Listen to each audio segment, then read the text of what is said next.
In today's video, I'm going to be breaking down Victor Wembanyama and if he is ready for the NBA. He is a massive, huge, tall, lanky player who can do everything. So let's get down, let's check him out. Really quickly, if you're a basketball player, make sure to go check out my hardest basketball shooting workout down in the description below if you want to be able to shoot the basketball from further away. Okay, so one thing that makes Victor Wembanyama really dangerous is the fact that he's got really good handles, he's very mobile, and he can shoot the three-point shot as we see right here. Now, why this is actually really crazy is the fact that he shoots really high. It's above his forehead, which means that when he jumps, his set point is well over 7'4", 7'5". It's very high.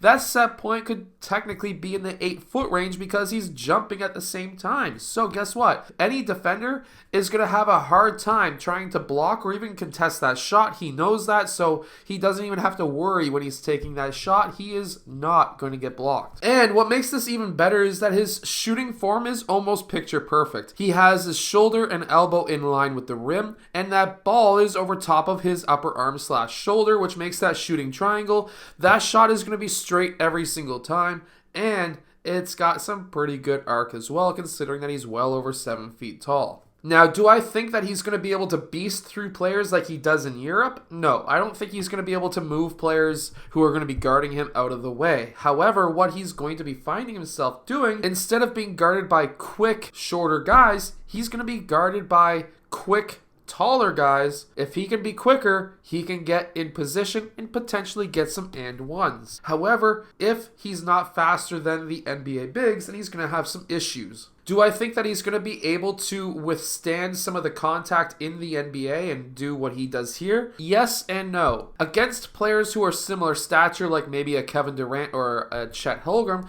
he's going to have his way with them just like he does with this player. Or if they get a switch off of a screen, he's going to be able to really damage a lot of teams in the low post. But if you stick him up against a bigger center like an Embiid, he is going to have some issues down low unless the footwork works out for him. He doesn't necessarily always have to be the strongest. He just needs to have better footwork to create better angles, and he will be able to beat Joel Embiid in the post as well. So those who are saying that he's going to be impossible to be able to beat players like Embiid down here, guess what? They're wrong.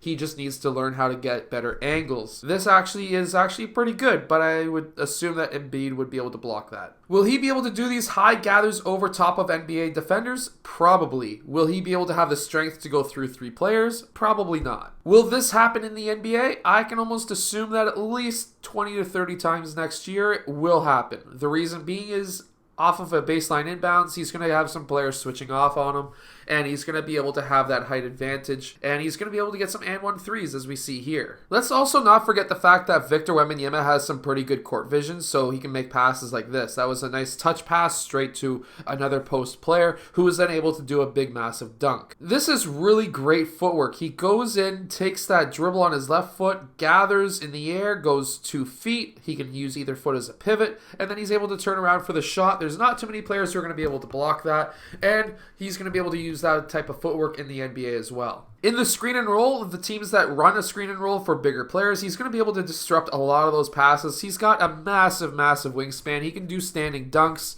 So yes, he's going to be able to disrupt a lot of screen and rolls. Here he's able to handle a double team, but it's a double team with a really short player, and that short player does leave him afterwards. He still gets past it and he's able to finish. Now, what I really want to show here is the fact that look how high he's able to finish off glass. He's way at the top of the backboard, and he has the soft hands and soft touch around the basket to be able to have shots like that bounce in. Now, yes, shots like this when you're 7'5"-ish to be able to drop is really easy because if you've got a soft touch, you're going to be able to do that. But if you're not 7'5", you can still do this as well. You just need to learn how to practice using the backboard. This should be a lot. Every player, hours every week should be used to be able to use that backboard. Will he be able to do screen and roll dunks like we see here? 100%. He's skinny enough and he's slippery enough to get through players, and we're going to be seeing these screen and rolls in the NBA as well, and he's going to be able to posterize quite a few players.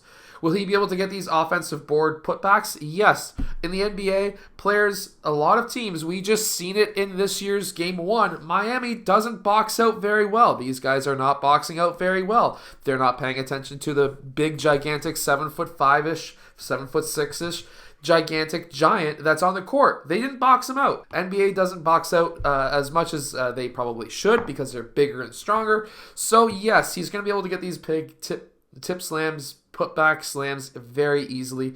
And in this next clip, yes, he's going to be able to be out on the three-point line. He's got NBA range. That shot right there, NBA range is somewhere around there. Yes, he's got the ability to jack up these really far shots.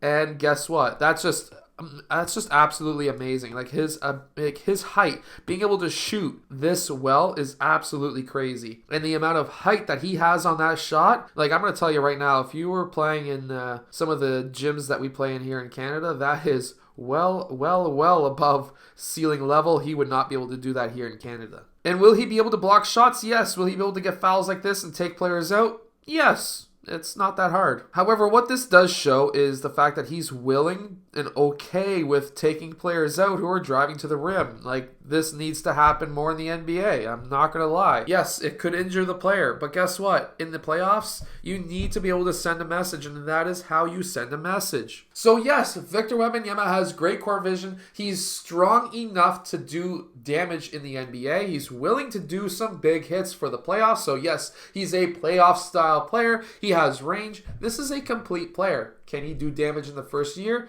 I would probably say that he would be a 20-point, 10 rebound, probably 3 blocks per game type of player in the NBA, and maybe 2 or 3 assists, if not more. He could be one of the best players of all time. So let's get down and let's hope that Victor Wembanyama doesn't get injured, because of course players at that height tend to have a lot of foot injuries. But let's hope for the best. Victor Wembanyama, you're number 1.